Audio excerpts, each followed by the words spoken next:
Many of you might recognize me from my frequent television appearances. I have appeared on the Jerry Springer Show, an episode or two of Cops, and an episode of Jail. Very proud of my large body television industry work. Shopping around a new product now, probation. Don't laugh, I see an audience for this. The way America's locking up prisoners, it's a growing audience. I want to warn you youngsters about marijuana.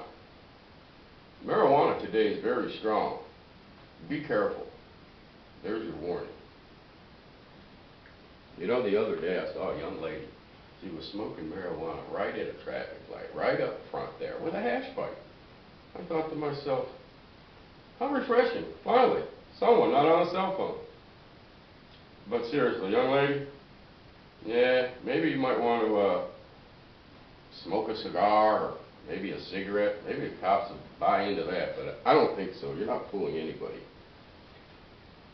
What I do get a kick out of, though, is with all these almost 600 varieties of marijuana, you think somebody would grow one that doesn't stink so bad?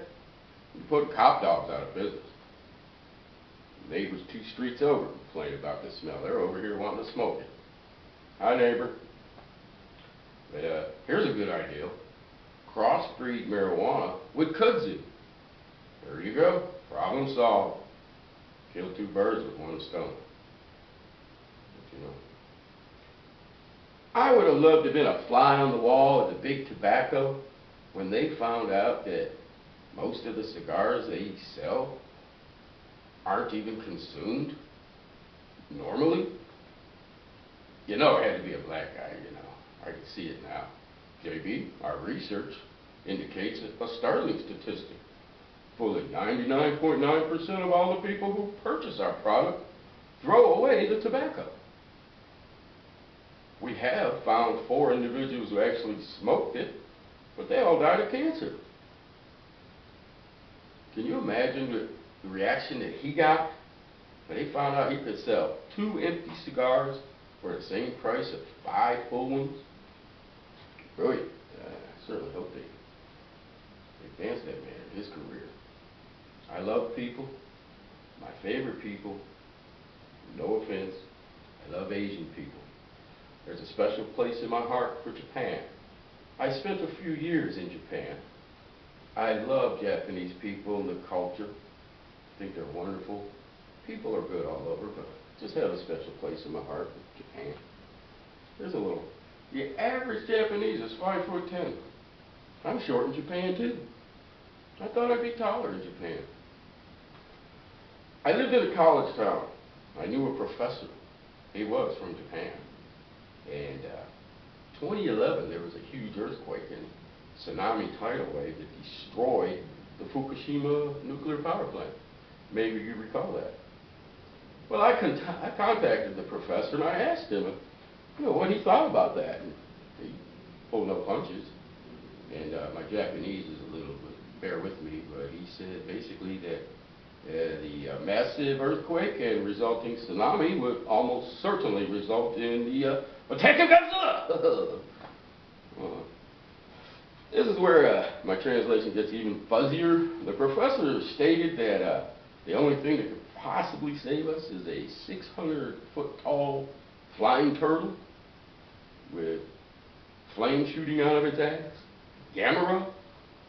I'm pretty sure I correctly translated that. Too bad, back in the 70s I saw flying turtles all over, but I never saw one that big, so looks like Japan is doomed. There was a news broadcast. There was a investigative journalism team in Japan during that time, and they were interviewing a man who had just placed all his attempted purchases back in the store because there was no electricity to ring up their purchases.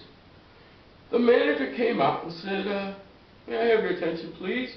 I am most honorably distressed. I must ask you to replace your purchases. We cannot ring them up at this time. And do you know what those honorable Japanese people did? 201, they placed all their life-saving supplies back on the shelf where they found them. Kind of like Black Friday, only in reverse. Well, I tell you what, it's not bragging if it's true. I come from a long line of thieves. There is no honor of thieves. We have family recipes that say, step 1, steal a chicken. I can't hear my ancestors talking to me. They're probably burning in hell for all the thieving they did. But I could just imagine what my father would say had we been in that situation.